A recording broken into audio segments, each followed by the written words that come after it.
3 years ago, we started posting readings from the Jamaican New Testament every day. Prior to February, there was one main reader with one other person helping out from time to time.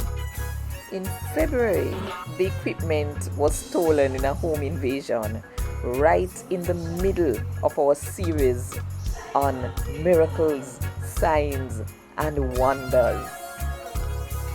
By the grace of God, we didn't miss a beat, but our one main reader faced a challenge.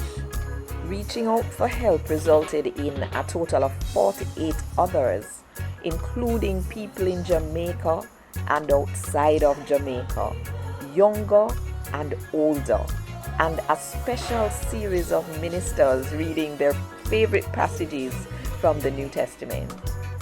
As we close out the year, others are reaching out to us to find out if we are open to adding more people to our team.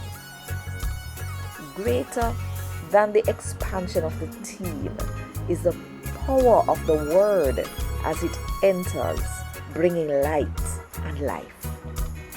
Feeding on this spiritual bread has given us wisdom, strength, courage, health, vision, faith, insight, hope, and so much more.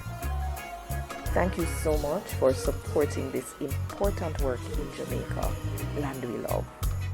May our nation grow stronger, more equipped with the word of God in the Jamaican language as we fulfill our promise before God and all mankind to play our parts in advancing the welfare of the whole human race.